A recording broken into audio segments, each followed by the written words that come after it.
זה הולך ונחלש מלילה ללילה, חוזר כשמגיע היום.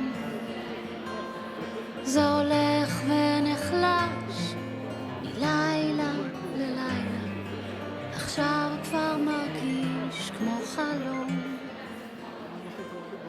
איך ישן? I think basically we all human beings and we all want basic liberties. The problem is of course the role that political Islam is playing in some of these countries because of different reasons. Sometimes because the regimes allowed only that and not liberal voices and so on. And how you create the right balance. Look, there are different theories about democracies. I didn't have time in the lecture to talk about it. You know, the Americans imposed the democracy on Germany and Japan after they were defeated, and it was successful. Why? Because the conditions were different, and Germany is part of Europe, and there is some kind of democratic philosophy which is behind it, through the time of Enlightenment and so on. So you have that tradition in Germany. Japan is a different case, of course, but they also adopted. So you could see that in certain situations there is a choice, but that came from the outside. This time it came from the inside, so I think we know much less about it. And these processes are very long, especially in a country that you do not have tradition of democracy, and you have to reinvent, or invent it actually, not to reinvent, to invent. We have to make sure that the Arabs in Israel, the Arab Israelis feel at home. In terms of course, they have the rights, legal rights to vote and have parties and so on, but there is always issues of minorities, that they feel discriminated, there's opportunities and things, and that's something that we will, of course, will have to make sure that they do not feel alienated, that they feel part and parcel of the society. This is, of course, responsibility mostly of us, but also of them. But it's a challenge. It's a challenge for our society, no doubt about it. There is, of course, the bitter conflict between us and the Palestinians creates those attitudes which are not pleasant, and hopefully will be smart enough to overcome them. But I think when it comes to the Arab Israelis, you could see, especially in recent years, more and more interest from two different groups. The government that took it as a priority, including in the high-tech market, because the Arabs are not represented enough there, and they have bright kids that graduate from Israeli universities. But it's harder for them to find jobs. They don't have the networking and so on. They don't serve in the army for obvious reasons. And therefore, they don't have the networking that the average Israeli has. So the government is now trying to establish, is establishing special industrial zones in the upper, in the northern of Israel, where you have concentration of the Arab population, in order to make it easier to find jobs in high-tech. We, the Americans and the Quartet, talking about two-state solution. I mean, for two peoples, to make sure that we're talking about a Palestinian Arab state and a Jewish state. Then we have to go into the hard work of dealing with the specific issues like Jerusalem and so on. Look, when you go now and ask Palestinians or Israelis and so on, are you ready to do that or divide it? They would there is a good chance that they would say no. But you've seen consecutive Israeli polls, here I'm talking about Israelis, that if it is presented as a package, as the overall deal, which has to do with security, territorial compromise, and the whole thing, then there is more readiness to compromise and to take risks. If you go issue by issue, it's much more difficult. People want to see the whole package and what they get in return to the concession. This is, in a way, encouraging picture, because it tells you that if the leadership is skillful enough to reach an agreement, they would be able, if they do the right preparation, they would be able to market it to their peoples. But you have to make sure that you market it and you prepare them and you create the atmosphere and so on. So the answer, it is possible, but there is a hard work ahead of us to do, both us and the Palestinians. Will it happen in your lifetime? Look, I didn't believe that there will be peace between us and Egypt. My father was in the army, he fought against the Egyptians, and I lost two of my cousins in the 73 war against the Egyptians. And a couple of years after that, I served as an Israeli diplomat in Cairo.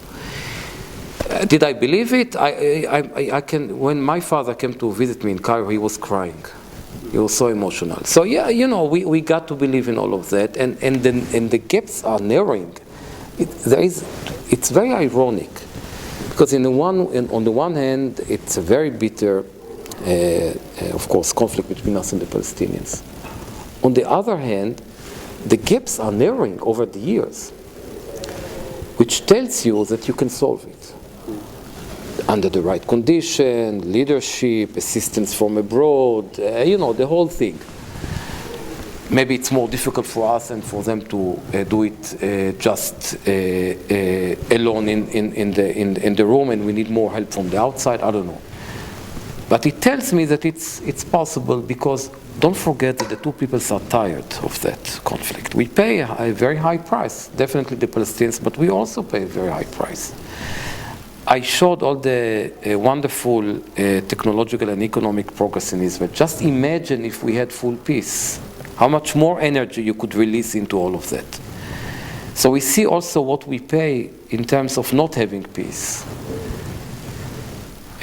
But you have a lot of bad guys that are playing a negative role. You have those in Gaza who are firing rockets, and they have impacts in certain situations that they might have the crucial impact, the negative crucial impact. Might be some of them in the Knesset also. I'm sorry? Might be some of them in the Knesset also, right-wing. Yeah, look, we also have our own extreme elements, let's face it, and you have to try to marginalize them in order not to give them too much of a role, because they might not be interested in that. But you could see that in consecutive Israeli polls, you see that there is a solid majority for the two-state and also for deep Israeli concessions. That is very evident. The problem is how to translate it into a readiness to pay the price, to go actually and do it, not in theory. And here people have many more hesitations, because some of the issues that I mentioned, security and rockets and the unknown and then the readiness to, and we tried it again, it didn't work, and this and that. But there is solid majority that supports it because of a variety of reasons, and that is the good optimistic sign. And then there will be citizens of their own state, and then it doesn't have any impact on our life, because they will have their own state, and everybody will be happy.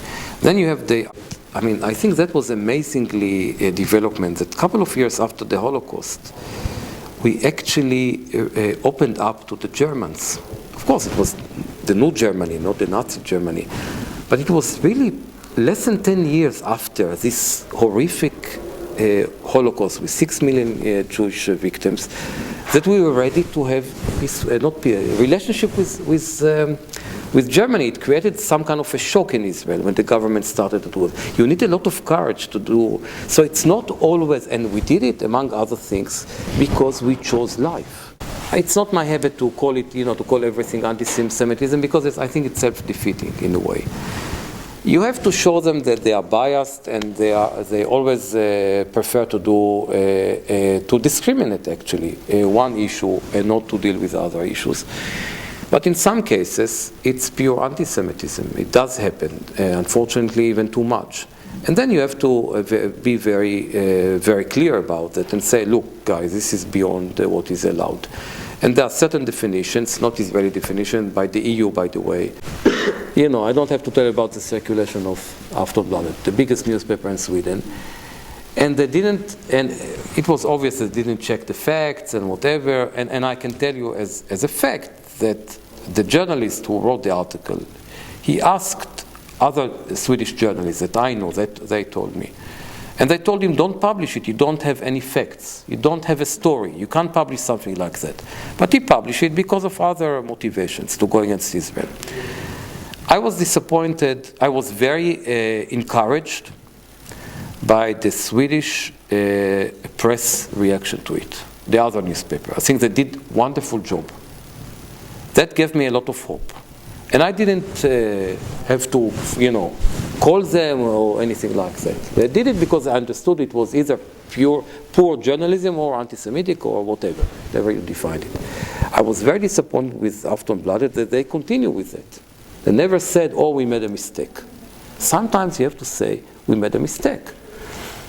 And by that you increase your credibility. But they decided not to do that, and for that I'm very disappointed with this. The relationship between Sweden and Israel, has it changed, or?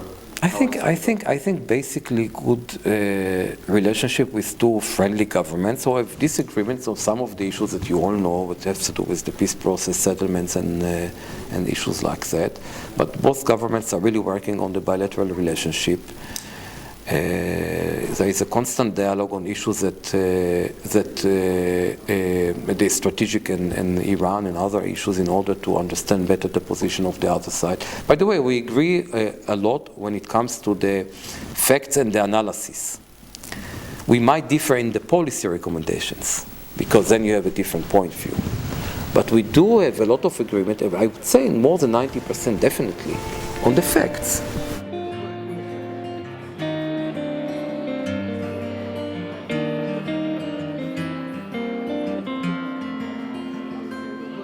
זה הולך ונחלש מלילה ללילה, חוזר כשהם